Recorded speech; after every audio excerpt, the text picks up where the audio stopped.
Himawari capturé par Juran, la défaite du mode Kurama le plus puissant, la fin de Konoha et sa destruction, Boruto forme finale, et les retrouvailles de Naruto et Kurama. Les amis, préparez-vous au chapitre 11 de Boruto to Blue Vortex, parce que ça va être une dinguerie monumentale. Mais comment va se finir le combat d'Himawari contre Juran? Est-ce que le mode Kurama d'Himawari est plus puissant que le mode Baryon? Quand Naruto va-t-il faire son retour et retrouver Kurama? Vous allez tout savoir dans cette vidéo. Est-ce que vous avez déjà rêvé plonger dans un monde de fantasy urbaine? Eh bien c'est possible, grâce à l'incroyable Zenless Zone Zero, le nouveau jeu d'Oyoverse, un ARPG gratuit disponible sur PC, PS5 et mobile. Mais la question c'est, est-ce qu'on est devant une dinguerie monumentale? La réponse est oui. Regardez-moi ça, le gameplay est incroyablement fluide. Il y a des personnages variés, avec des chara-design inspirés d'anime, et chacun a des capacités uniques, des attaques de base, d'esquive et même une attaque ultime. Je vous le garantis, vous aurez des frissons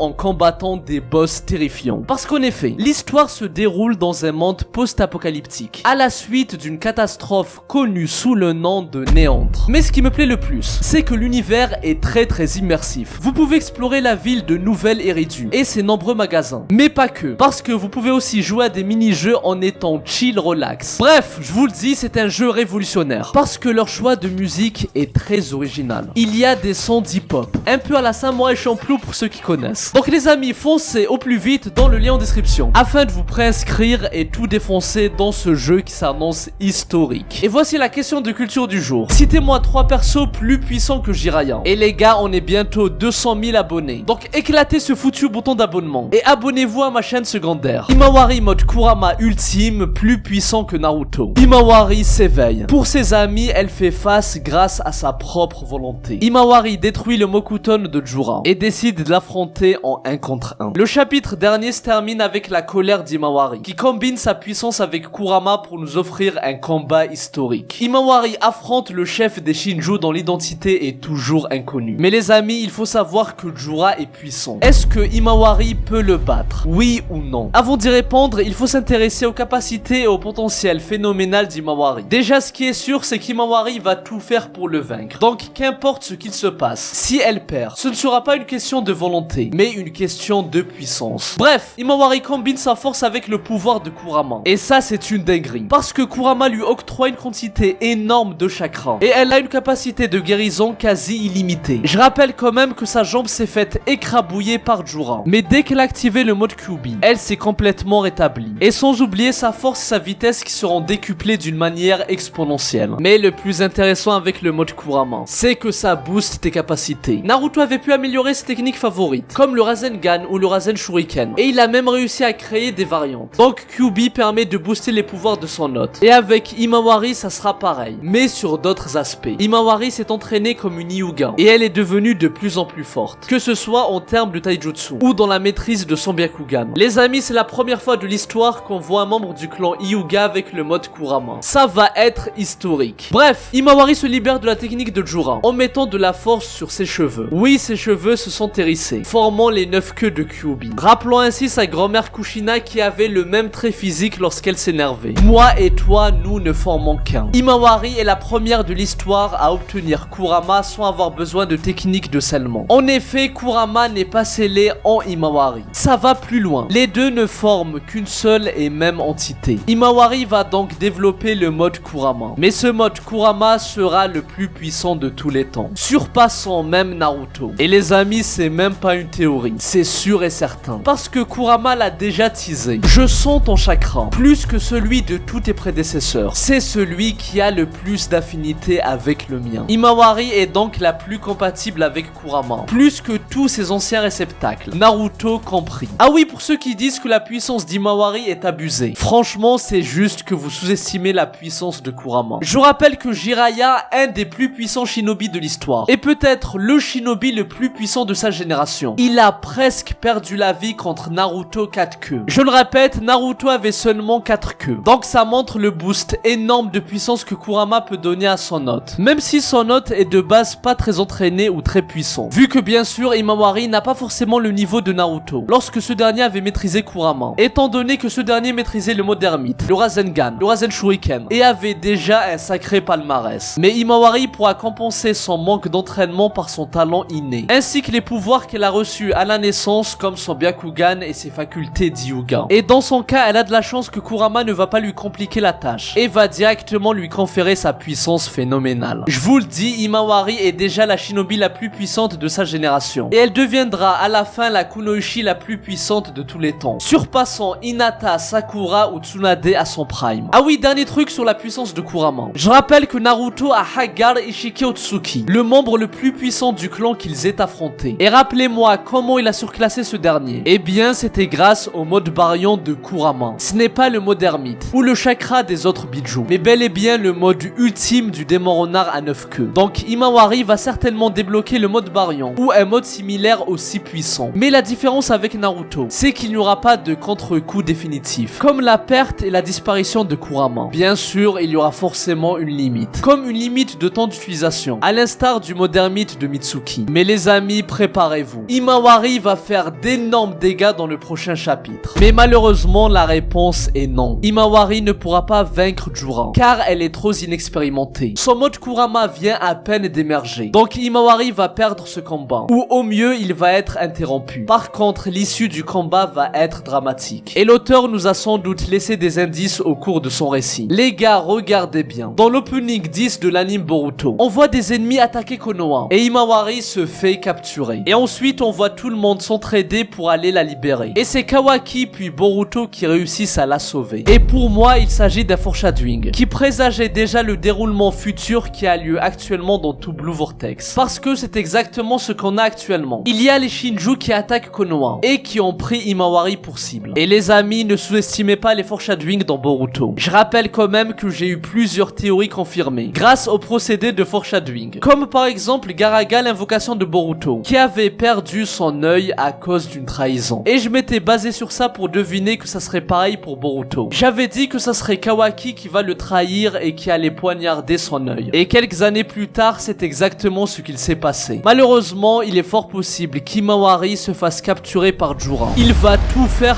pour la dévorer. Mais avant de finir le processus, ses frères Boruto et Kawaki seront obligés de s'allier afin de venir en aide à leur sœur bien-aimée. Boruto forme finale et sa technique planétaire. C'est facile de te tuer. C'est déjà fait à moitié. Boruto commence à perdre le contrôle. Il galère à maîtriser son Kama. En fait, depuis le début de tout Blue Vortex, Boruto nous a montré les fruits de son entraînement et à quel point il était puissant. Mais là, on commence à voir ses faiblesses. Par contre, je vous préviens, on n'a encore rien vu du potentiel de Boruto. Ce mec a appris un nombre incalculable de techniques ninja. Mais le plus fou dans tout ça, c'est que ce dernier a créé des nouveaux jutsu, comme le surpuissant Rasengan Uzuiko. Et les amis, hier, le site officiel de Naruto a sorti l'explication finale de cette attaque. Écoutez bien, en plus du chakra de son utilisateur, ce nouveau Rasengan se forme en captant l'énergie de la rotation et de l'orbite de la planète, ainsi que les forces centrifuges qui les accompagnent. Et les amis, c'était exactement ce que je vous avais dit dans ma vidéo explication sur le Zuiko. Le mélange du chakra de Boruto avec l'énergie de la rotation de la planète, ainsi que des forces centrifuges, provoque une paralysie du sens de l'équilibre. Donc la personne touchée a du mal à tenir debout, et ça plonge l'ennemi dans un état constant de vertige, jusqu'à ce que l'utilisateur désactive son attaque, ou que la Terre arrête sa rotation. Les dégâts continueront de manière permanente. Ta vie prendra fin. En fait, vu que la Terre n'est pas censée s'arrêter de tourner sur elle-même, quand Boruto l'avait utilisé contre Code, s'il ne l'avait pas arrêté, ce dernier serait certainement mort. Les amis, c'est une dinguerie monumentale, parce qu'on est devant un des pouvoirs les plus cheatés. C'est juste abusé. Par contre, il n'y a pas que du positif, car quelque chose de très sombre pourrait arriver, à cause d'un pouvoir aussi puissant. Momoshiki prendra le contrôle de Boruto tôt ou tard, et lorsque ça arrivera, ce dernier aura accès à toutes ses capacités. Mais ça ne s'arrête pas là. Vu qu'avec le Kama, ça va décupler considérablement les techniques de Boruto. Par exemple, contre Boro, il avait pu créer un Rasengan immense, un des plus gros Rasengan qu'on ait connu. Donc imaginez un peu ce que ça va donner avec le Rasengan Uzuiko, qui va recevoir un boost du Kama de Momoshiki. Et c'est tout ça qui rend Borushiki extrêmement dangereux. Naruto a donné naissance à Boruto, le shinobi le plus puissant de tous les temps, ainsi qu'Himawari qui va débloquer le mode Kurama le plus puissant de tous les temps. Mais alors qu'Himawari a reçu une bénédiction au chapitre 10 de tout Blue Vortex, avec le pouvoir de Kurama, Boruto, lui, au chapitre 10 de la partie 1, a reçu la malédiction du Kama de Momoshiki, qui a mis fin à sa liberté, et qui est la cause de tous ses malheurs. malheur. Mais les amis, le pire n'est pas encore arrivé.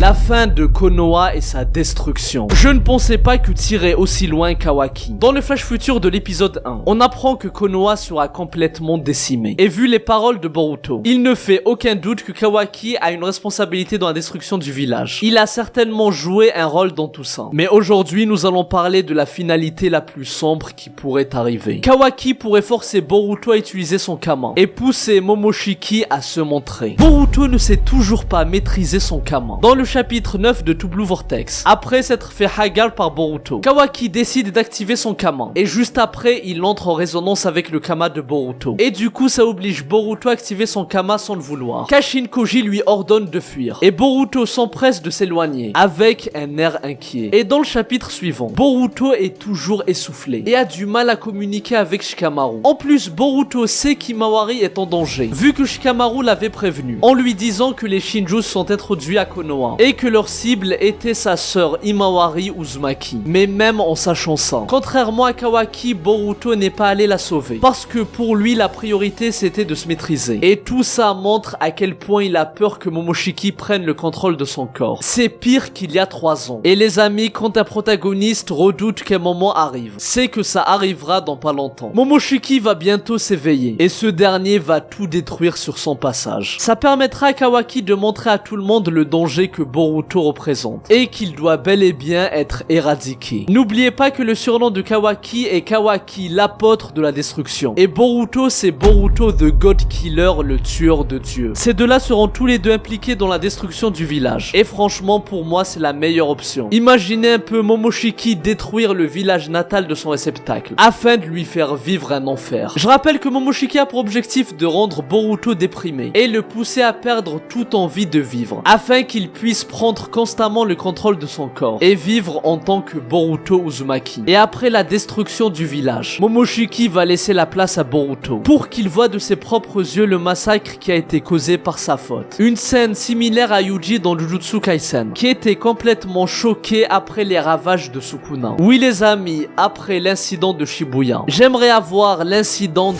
Konoha. Naruto retrouve enfin Kurama à la fin de To Blue Vortex. Tu n'auras plus de force surhumaine. Si tu ne fais pas attention, tu me rejoindras vite de l'autre côté. Kurama avait fait ses adieux à Naruto, la personne qu'il aimait le plus sur Terre. Il a décidé de sacrifier sa propre vie pour débloquer le mode Baryon, et ainsi permettre à Naruto de vaincre Ishiki. On assistait alors à une des séparations les plus tristes, tout shonen confondu. Le moment était incroyable dans l'anime, et il est resté gravé dans la mémoire de ses fans. Kurama ne pensait pas revenir aussi vite à la vie, et croyait que quand il allait revenir à la vie, Naruto serait peut-être déjà mort, ou qu'il aurait bien vieilli. Qui aurait imaginé qu'il soit à l'intérieur de sa fille, et qu'il apparaisse si vite? Mais contre toute attente, Kurama ressuscite quelques mois après. Il va donc pouvoir participer au sauvetage de son compagnon de toujours. Et les amis, c'est possible que Kurama n'a pas été touché par l'omnipotence d'Eidan. Et si c'est le cas, ça signifie qu'il est au courant de la supercherie, et sait que Kawaki et Boruto ont échangé leur place. Il pourra donc prévenir plus tard Himawari et lui révéler la vérité. Et connaissant Himawari, elle voudra renouer le lien fraternel entre Boruto et Kawaki. Mais le plus important, c'est qu'ils partagent un objectif commun. L'objectif de libérer et sauver Naruto. Est-ce que je suis en train de faire un cauchemar? Naruto est peut-être le personnage hors Boruto qui a le plus souffert, car Naruto a galéré à réaliser son rêve. Il a dû se faire accepter par le village, et a dû montrer sa valeur aux autres. Il était orphelin, et a perdu ses proches durant son aventure. Mais heureusement, on a eu l'apothéose de tous ses efforts, à la fin du manga Naruto lorsqu'il devient Hokage. Mais au début de Boruto, Naruto n'arrivait pas à gérer sa famille en plus de son travail d'Hokage. Mais en étant patient, et en faisant des efforts, Naruto a réussi avec le temps à gérer les deux, grâce à l'amour qu'il a pour ses enfants. Il a tout fait pour les protéger et les rendre heureux. Mais c'est cet amour qui causera sa perte. Il a accueilli un orphelin chez lui, considérant Kawaki comme son fils. Et lorsque Boruto est devenu une menace à cause de Momoshiki, il s'est retrouvé dans une impasse. Naruto était incapable de tuer son propre fils, malgré qu'il soit conscient du danger qu'il représente. Naruto avait décidé d'espérer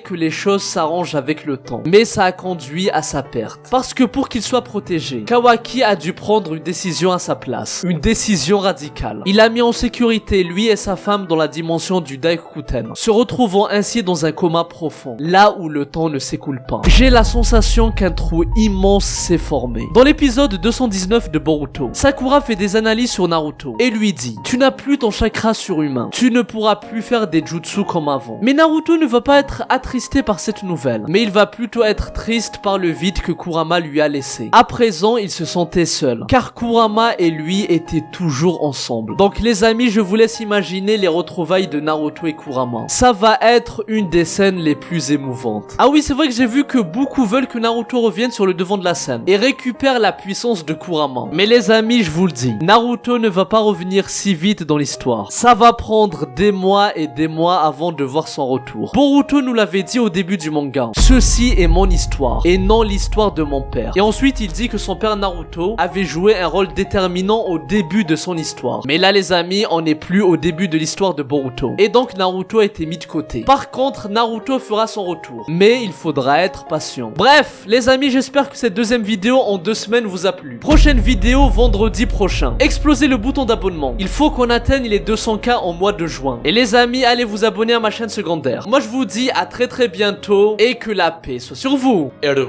Psy, Konkuru.